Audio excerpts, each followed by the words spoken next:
Welcome, Julie. I want to let you know how much it means to me and the Center for Character and Social Responsibility that you're willing to share your time with us to talk about the role of caring, character, and commitment as a leader during times of crisis. These past few years have been filled with a myriad of challenges, including a pandemic, major political changes, conflicts throughout the world, responding to climate change, and increasing emphasis on the importance of getting equitable access to a high-quality learning experience, even as definitions of equity and high-quality learning are changing. You have been a leader of a PK-12 institution during this time. And we're very interested in learning how caring, character, and a commitment to growing and nurturing community which includes faculty and parents, have influenced your leadership decisions. To get going, would you please introduce yourself, your position, and describe the educational institution of which you are a leader? Well, thank you for inviting me, Hardin. My name is Julie Lawton. My new position right now is as Chief Academic Officer of YueCheng Education. Previously and during the pandemic, I was the head of school at Beijing City International School. Now, my new position as Chief Academic Officer still incorporates leadership at BCIS, working with the new head of school. I also have a responsibility working with a courtyard kindergarten, which is a 2-year-old kindergarten, a new program. Also the Parkside Kindergarten, which is a newly opening school. Also an after-school reading program, and also a multidisciplinary program for students that need help after school or during school. So it's quite multifaceted, and I'm in a very lucky position. Okay, thank you. Would you please share with us your journey into educational leadership? Yes, my journey began, well, I came to Beijing. I'm in Beijing, China. I came to Beijing in 1996. So I've been here for 25 years. I came as an elementary school teacher. I then became a principal, and I was the founding principal at BCIS when we had 86 students. Now we have 1,300 students. So I've grown up in my leadership role with the school. I've been a deputy head of school, and then the last 3 years, as I said, I was the head of school at BCIS. So quite unusually, I've been in the same city for 25 years, unusually in the international school world, and I've been with the same institution now for 16 years. So I think I've grown as a leader in quite a trusted environment. So what do you appreciate about your position and your institution? And are there any unique challenges you face in your role? I appreciate the community that we have here at YCE BCIS. Our community is kind, is caring, is trusting, is fun, is compassionate, and is very mission driven. I also appreciate the board that we have. I speak to many heads of school, many leaders who do not have the close relationship that we have with our board members. Our board members have been with us, like you, Hardin, for a long time, and that helps our mutual understanding. The board understand the journey that the school has been on. So in those critical times, especially, I think we all come to the table with a lot more compassion between us, and certainly a lot more understanding. So from that perspective, I feel very, very lucky. Thank you. So how does care and being caring play into your decision making, and when is that challenged? Care and caring is, well, compassion is part of the BCIS mission. So as I just said, we're a mission-driven school, and I can say hand on heart, when we make decisions at BCIS, we look at our mission and we don't just have it stuck on a wall and we just, roll it out when the accreditation teams come.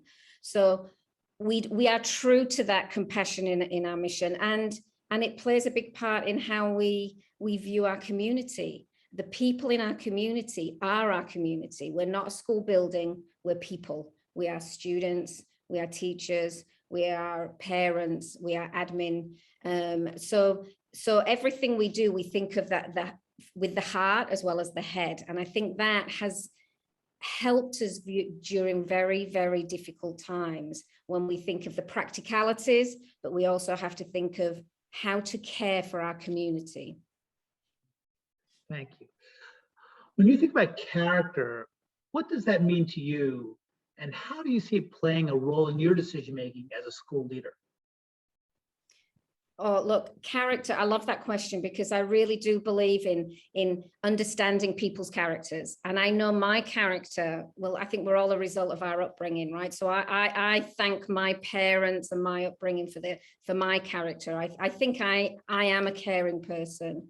I think I'm very principled, and I think I'm very honest. There are some obviously not so wonderful aspects maybe of my character, but I think those help me as a leader. And I do believe it plays a role in our leadership, because you can't make decisions just based on something that doesn't fit with your character, that doesn't fit with who you are at your core, because then we're not being a true leader. We're being perhaps a puppet, or we're being somebody that's not authentic. So I think our character and our leadership are so closely aligned. And again, your character has to fit with your school mission, and that has to be aligned. Otherwise, nothing's going to be real. Thank you. So in PK-12 education, there are three major constituents: the students, their parents, and their teachers. They are the foundations of your community. They each have different needs, and these needs can sometimes exist in tension with one another. In your work, how do you manage and balance your commitment to each group? Yes, I wonder how many leaders would agree with the fact that out of those three constituents, of course, the students are the easiest, right? They are, I mean, they are, you know, why we became teachers, and all leaders are teachers at heart. The students are why we became teachers in the first place. So I find working with parents, working with teachers, working with students, if that we remember that why we're here, it's for students and student learning, it's for student well-being, which contributes to student learning, of course. If you can redirect frustrations and tensions to that focus, I've found that helps, because I think that the tensions from the teachers, in my experience here, and especially during COVID, have obviously been for things outside of the workplace. You know, it's been their safety and their health and their well-being. Whereas at school, they felt quite safe and well cared for. The parents, of course, are, you know, stressed about different things. Is my child, you know, losing ground, falling behind? Will he get into that university? But I think we focused here at BCAS on really bringing everybody back to, we need our students to feel cared for. We need them to know we love them, that we're going to take care of them, and they are still going to learn. And our parents, we are here for you too. You know, we listen, we hear you, we will give you our time, but please remember that we will do our jobs that we need to do. And the teachers, I have been really blown away by how our teachers have coped with the last couple of years in particular. And I know that it goes back to the strong community that we have here. We're an international school. We have about 130 international teachers, and BCIS is their family. We are a family. And sometimes I feel like mom, you know, to be honest, you know, and I've learned that that's okay, because people need to have somebody that they can go to. And if it's me as a leader, that's great. But if it's somebody else, that's also good. But so managing the three stakeholders, I think, has been a challenge in challenging times, particularly. But when you really look before COVID, it was still a challenge then. They were just different challenges, you know, and everybody's level of tolerance has changed, and frustration has changed, and there are new worries, and we have to accept those worries. And we have to, and I think one of the things I've learned about, especially with parents and teachers, is listen, validate. You don't have to agree, you know, you don't have to fix, but you really need to listen and validate people's worries. And I think that has helped me as a leader. So if I can kind of capture that, this is a very critical point, that if when you work with your faculty, with parents and students, if you organize the conversation about community building around what will help our children flourish, Yes. that then these groups begin to work well together. And if you miss that guide star, then the tensions come up, the individual needs become primary, and we lose Yes. sight about working together. Is that a fair summary? I think so, yes. I think, you know, many times in which I've run parent workshops or parent sessions, and you ask that critical question, what do you want for your child? And, you know, 9 times out of 10, or maybe even 10 times out of 10, they say, I want them to be happy, right? They do say that as one of the main things. I want my child to be happy. And then when you come back to that happiness does not equate to 45 and an IBDP score necessarily for everybody, right?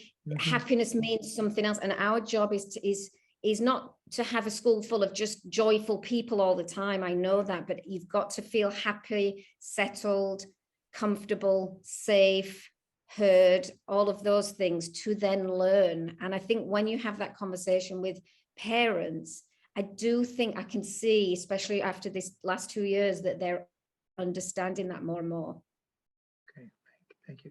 So over the past several years, particularly with regard to the variety of crises educators have faced, can you give us an example of how putting caring, character, and or commitment to your community as a leader has had a positive impact on your institution?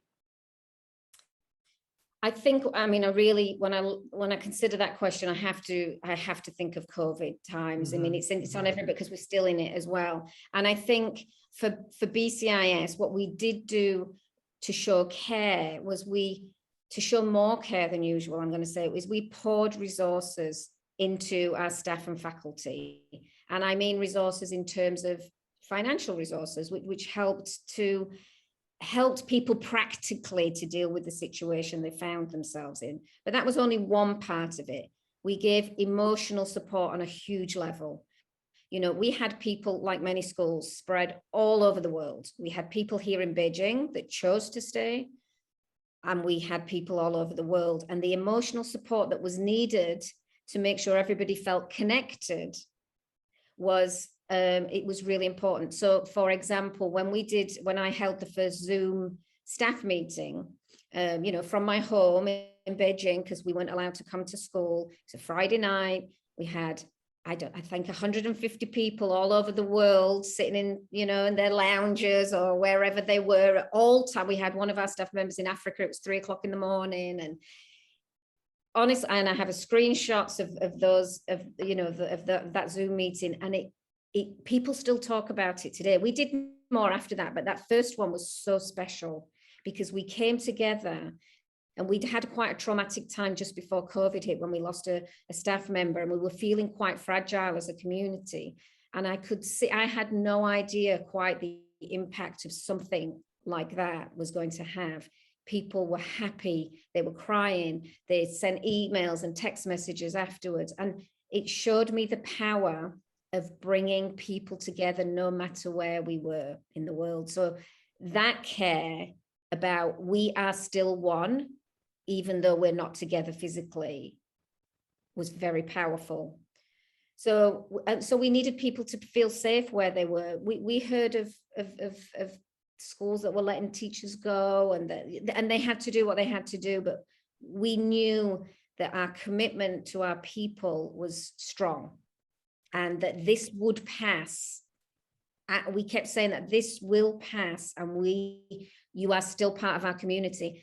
And you know, an impact of that was our retention rate was very, very, very high for this school year. But that wasn't the driving force. The driving force was, let's keep people together, let's keep people safe, let's keep people connected, and let's keep that communication open so that our community is as strong a part as it is together. And I felt the impact of that was really strong. Well, you know, you said earlier in our conversation that you've become comfortable with being the mom. And Yeah. and clearly, I would assume that people felt they could trust your care as central to their ability to take the risk to be in this community, which is very Yes. scary and very difficult. Yes, exactly. And part of that is listen. I said listening to people's stories. The amount of phone calls and the amount of Zoom meetings that I had just to listen to somebody's personal story. And the principals and other people were doing this. This was not me alone. Just to listen to, how is it I'm having such a hard time? And nobody was asking, what can you do, Julie, to help with that? It was more like, I just need somebody to talk to who understands. I spent a lot of time, and I never regret any of those minutes and seconds and hours that you spend listening to people and showing them your support. And again, the impact has been that our teachers, staff and faculty know that BCIS cares. And actually, I would say that people in the city and beyond know that BCIS is quite special, because it really cares.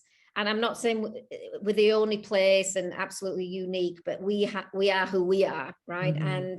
And again, driven by our mission and driven by the people that we have here, our board, our founder. Care is at the core of who we are. Thank you. But and on the other side, can you give an example of a time when it didn't work out the way you thought, when caring, character, commitment to the community did not work out the way you thought it would? I think rather than give a specific example, which sort of exposes perhaps personal types of things, I think it's perhaps when you become known to be, the school will look after us, people are caring, the leaders are caring and compassionate. There is a very small minority that I see, I'm going to say that could be seen to be taking advantage a little bit, and a little bit of entitlement. I really don't, I hate to use that word, but I've used it because it's as if, okay, this is what it should be like, and maybe it should, but I think that is sometimes the impact that has on me as a leader is it's a little bit disappointing when it's like, oh yeah, of course they're going to do that, and they should, and it's not that you want the thanks, it's not that you want the appreciation, it's just the feeling, the loyalty. And so I think that's probably the only example that I have, that it can sometimes mean people want more and more and more, but it's not a big group of people that do that. So it sounds like the challenge is that if you were trying to create a community that's grounded in caring, an appreciation of the individual character, and a commitment to being a community that supports each other, Yes. Those who put their own needs over that become the biggest challenge to consistency and moving forward as a group. Yes, and sometimes have an influence on others that wouldn't perhaps think like that, and that it is disappointing. But again, there's a lot of people that we're dealing with parents, with again, the students have been consistent and fantastic throughout, I have to say, and actually, as difficult as it was with our parents during the actual height of the crisis with online learning, the amount of unhappy emails I got, threatening emails even. I mean, and I know heads of schools across the world have the same stories of the barrage and the ongoing abuse sometimes that we had to face was heartbreaking, actually. And I think that was a defining moment in my leadership journey in a way. And all of it I would not change for the world, because it has helped build my character even more. It has helped me lead even more. It's helped me as a person, actually, personally, even more. And what we did after that with our parents in our community was we put all that behind us. Of course we did, but we looked forward to say, how can we build this trust back? How can we show them we care? And we had last year the most amazing year with our parents. We did get them back on campus. They were 100% behind us. again, in the 16 years I've been here, I think they could see just how hard we worked, how caring we were, and what an amazing community we were. And sometimes you have to go through those hard times, don't you, for somebody to see the good. And I think that's an example of that, actually. Thank you. So Julie, before we let you go, as you think about how you've integrated caring, character, and commitment to community into your leadership style while managing crises over the years, what advice would you give to your younger self? I think the saying "lead by example," I've always believed in that, but I never realized just how true it was until I've done it and I've heard about the impact of that. I mean, as a leader, people watch you all the time, of course, and they judge you all the time, and that comes with the position, and that's okay. However, on top of that, you have to do the right thing even when people are not watching, right? So it's again, that goes back to the character. It's like, if your character fits your school mission, just be true to you. You have to second guess and question yourself. Of course, you can't be so go ahead so arrogantly, let's say, but be true to yourself. Use empathy. You have to stand in people's shoes. I didn't always do that in the beginning. I am principled. I have high standards, and I think sometimes when you try and judge somebody by your own principles and expectations, actually that's not the way to go. Stand in their shoes, and that comes with the listening, I think, as well. So that's something I've learned more as I've become more experienced. People know when you care because you show it over and over again. So take the time to be with people. As leaders, we get we're in this meeting, we're in that meeting, we're doing this.